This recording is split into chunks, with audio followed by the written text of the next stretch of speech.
평범해 보였던 녹화 중 한순간 선배 이찬원 씨가 갑자기 오빠에 대해 묻자 효정 씨는 웃음을 터뜨렸습니다.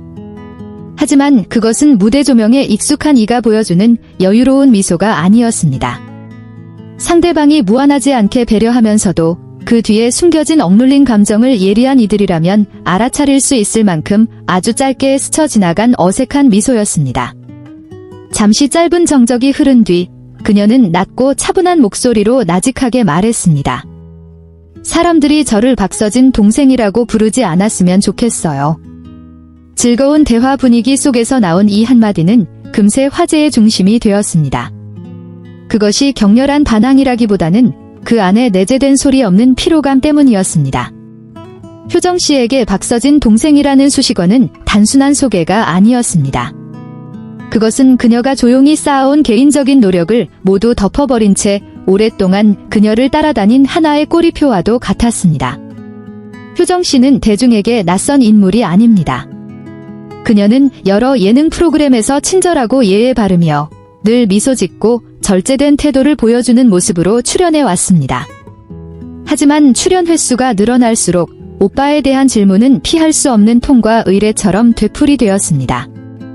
촬영장, 대기실, 인터뷰 현장 등 어디를 가든 대중이 효정이라는 사람이 누구인지 알기도 전에 박서진이라는 이름이 항상 먼저 거론되었습니다. 한국 엔터테인먼트 문화에서 유명인의 가족이 같은 업계에서 활동하는 것은 드문 일이 아닙니다.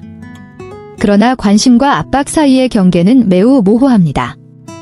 효정 씨의 경우 그녀를 향한 시선은 본인의 개성이나 능력보다는 이미 입지를 굳힌 아티스트와의 혈연 관계에서 시작되곤 했습니다. 이로 인해 그녀의 행보는 아무리 작은 것이라도 보이지 않는 비교의 대상이 되어야 했습니다.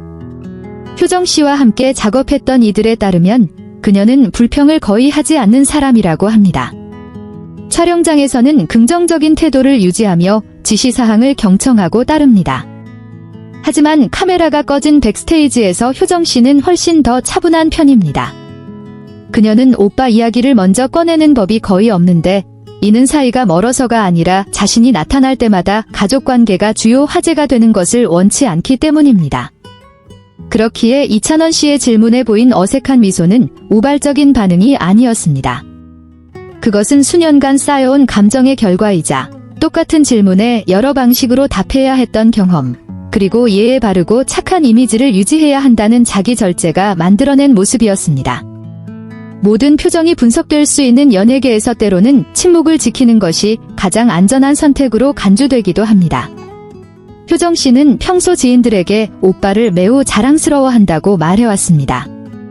박서진 씨는 성공한 아티스트일 뿐만 아니라 가장 힘든 시기에 가족을 책임진 사람이기 때문입니다. 하지만 그 자랑스러움과는 별개로 그녀는 자신이 오빠 이야기의 부속물처럼 비치는 것을 원치 않았습니다. 그녀에게는 자신의 이름으로 불리고 독립적인 개체로 인정받는 것이 그 어떤 명성만큼이나 중요했습니다.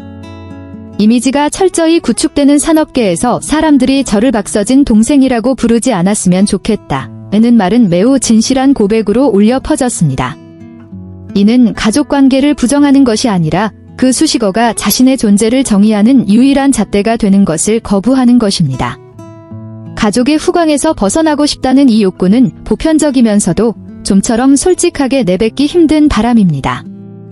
이후 대중의 반응은 엇갈렸습니다. 누군가는 효정 씨가 너무 예민하다고 말하며 유명한 오빠의 이름을 빌리는 것이 이점이라고 주장했습니다.